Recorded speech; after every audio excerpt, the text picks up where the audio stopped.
They didn't have that. I remember what Mama and them used to do. If we used to want a cold bottle of soda, we go on the beach, make sure you tie the bottle with one line or a string or something and dig one hole in the sand and let it stay there for a while. And the sea will come up and the bottle, after a while, you just go and dig up the bottle. Now, if you lost the string, the bottle gone. Because you will know you'll have to dig up the whole beach. But that's how we used to get something cool. I ain't know nothing but no ice and stuff. When we were growing up, we had the kerosene. Those who had a kerosene stove, you were rich. But that's how it was, man. And nobody used to die. They used to die from old age. Like I think Fergie is the oldest one in here tonight. We just say Fergie can die next. We always know.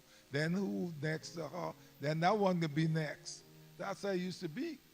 Young people never used to die except an accident or something like that. Only old people used to die, and they used to die from old age. I wonder if we'll ever get back to that point. We mess up our body so much and put so much garbage in our body. They used to eat from the soil, all the leaves. You will not believe this, and Pastor Prayers can go it now. But I ain't going to see them from next week Monday when you deal with the unusual, and the Monday after that when you deal with how to handle both the unusual and the next one. But there was a time, boys can always be boys.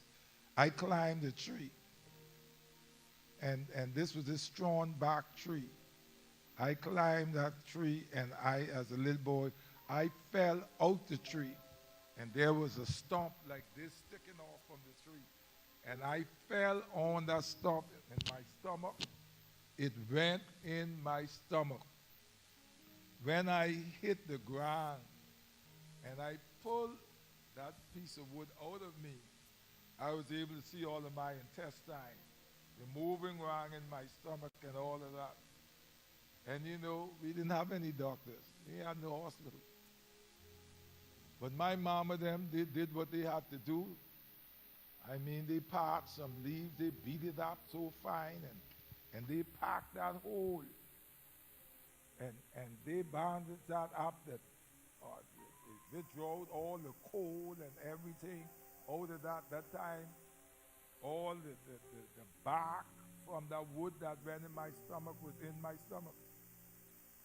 And what they used to put in that hole, about a month later, I start itching and I start scratching, only to find out all the bark that was left on the inside of me worked its way through the back of me. And it came out, and I didn't have to go to one doctor, even though that piece of wood went through my intestines and all of that. And there was no doctor. But those old people had a remedy for everything you could think of. Those of you, before we go out, to go to school in the morning, you have to stand up on the line. And you have to get bitters. Everybody have to take their bitters. Mama get up early in the morning, and on the fireside, she have the whole kettle, or she takes sometimes the soursop leaf and the lime leaf and boil that. And man, all of us had a hot can of tea to go to school, and flour bread. And when they did maybe one conch of grits, the grits used to be so hard in them half a gallon thing. You never used to eat a spoon of grits. They used to ask you for, may I have a slice of grits? You used to have to slice your grits. That's how hard it was. Y'all wouldn't know. You're all so young. But Fergie, these the things we is high, but we need to talk it. This from whence we have come. We used to carry it to school, put it on tree, rocked, and put the wood there for lunch, and we warm it up. But the grits were so cold because we used to use lard. not shortening or not vegetable oil and all. No, we ain't had them. We used to use lard, all right? And you could have cut the lard. It was solid, but when you put heat under it, it becomes a liquid.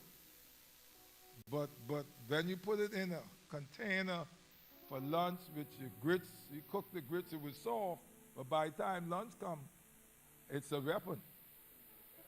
And so you just had to just cut a slice of grits. You give me a slice of bread, I give you a slice of grits. And that's how we grew up. Everybody had one thing in common. And that's I had to walk over 3.5 miles one way to school and walk back barefoot.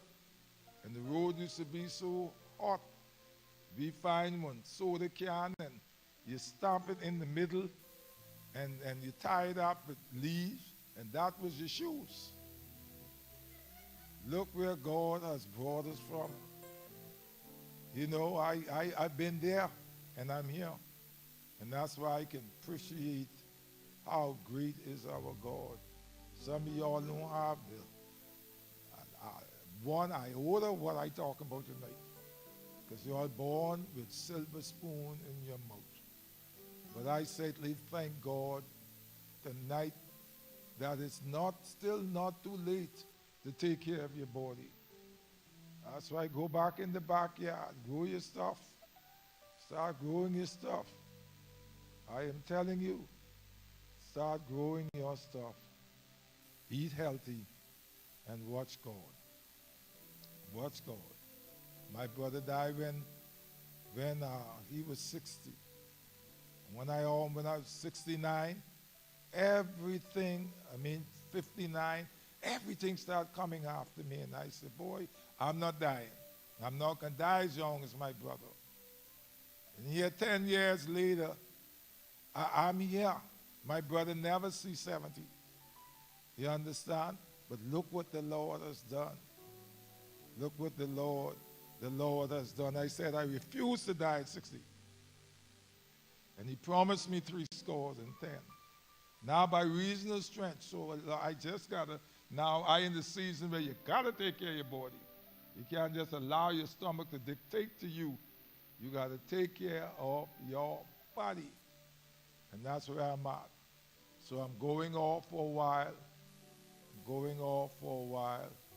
I hate to go on vacation because I just carry all.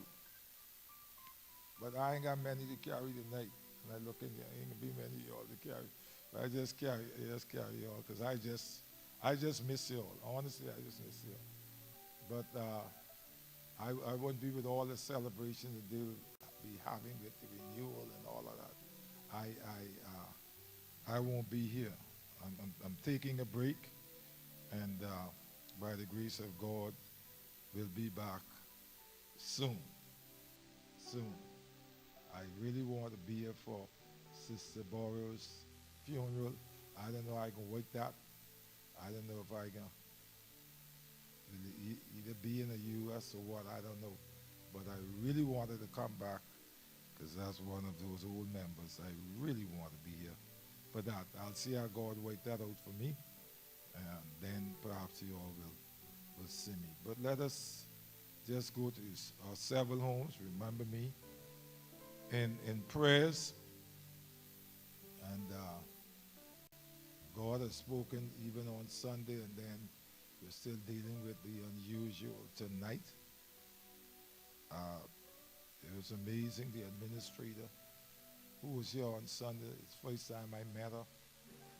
And she was so moved. She said, Bishop, they've been 1 week here in Grand Bahama. She has a brother-in-law here who has a church, but they end up here. And she said she had to come here because the message on Sunday was for her. And she cried. She almost pulled off the same finger where she held me so tight. And she was so encouraged because of the message God spoke to her. And they took pictures with me and sent it back to their family.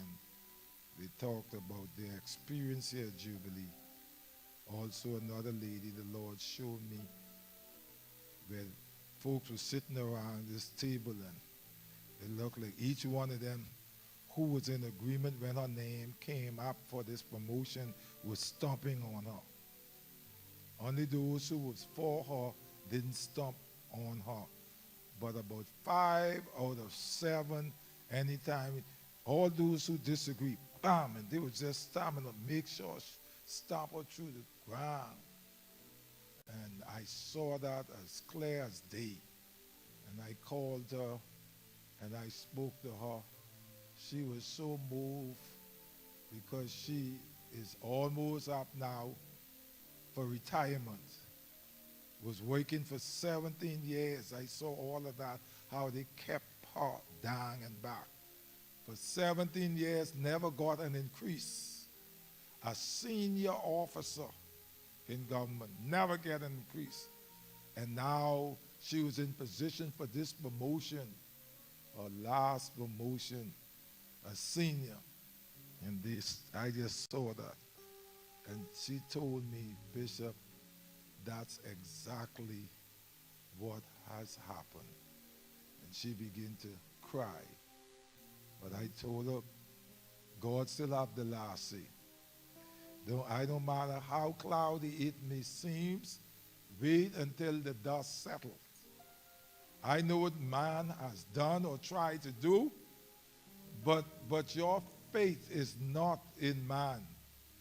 Your faith is in God. And God can undo what man has done. Glory be to God. So let us trust God.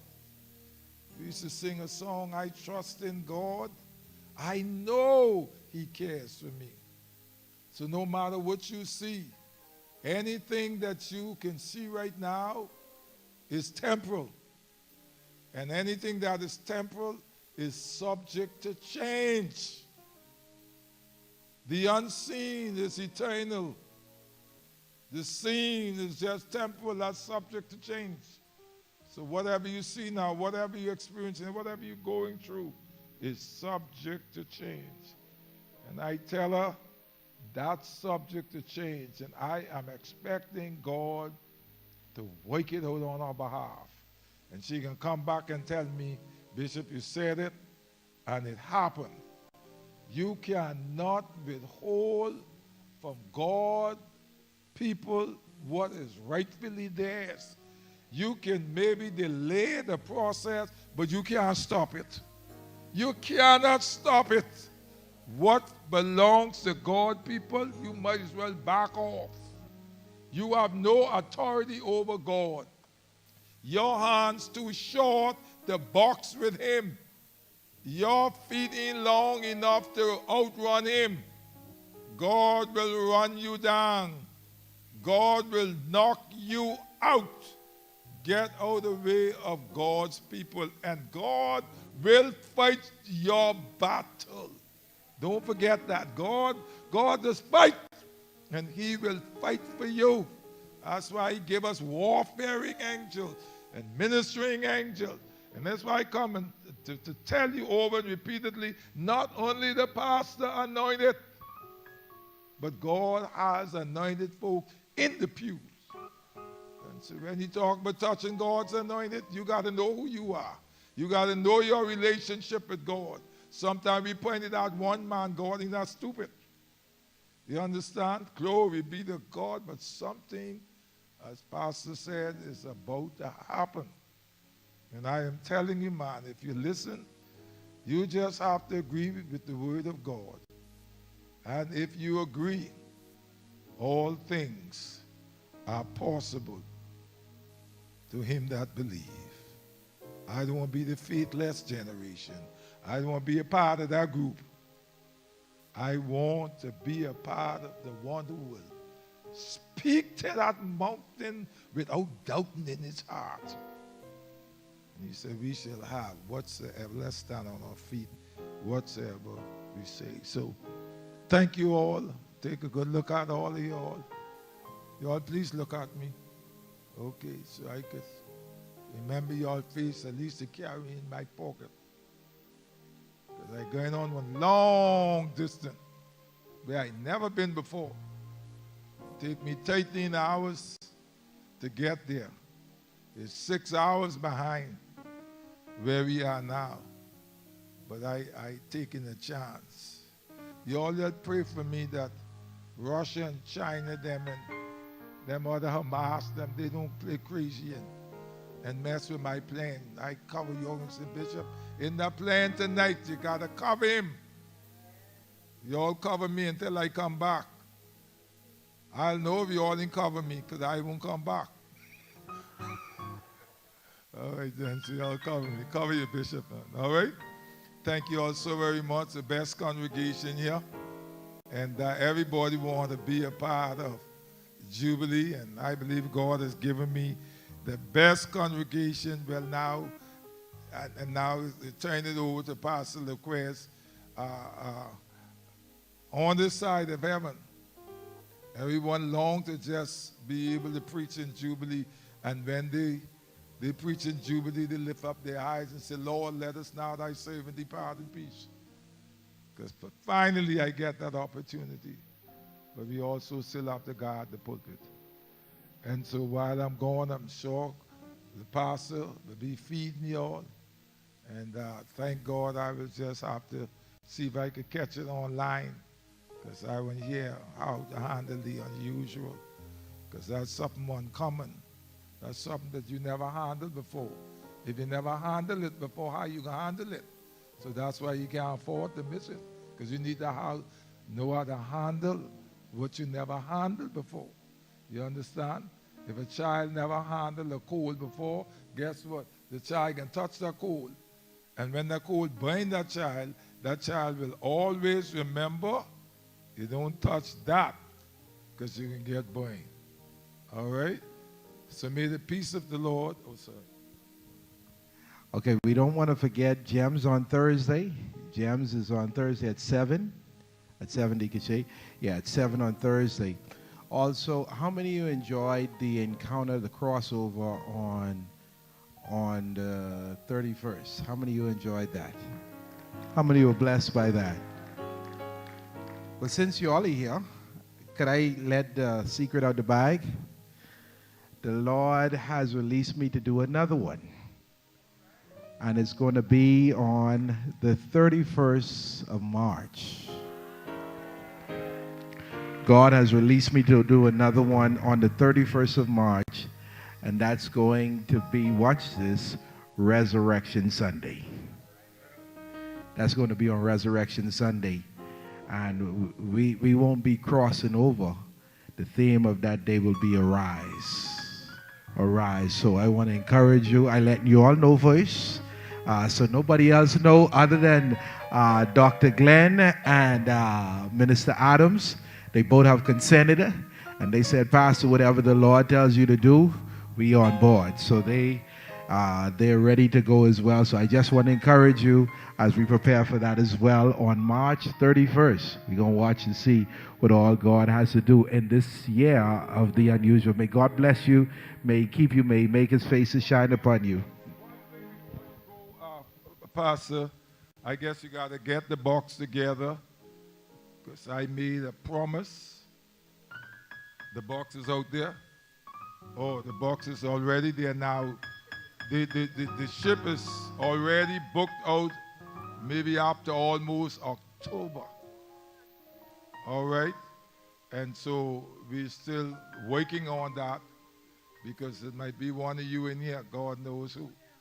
I just want to make sure the box out there because a man is only as good as his word. All right? So you gotta be ready for that. Make sure your passport here gonna be out this year. Because if you're going, you gotta make sure your passport and your visa straight. All right? Okay, that's it.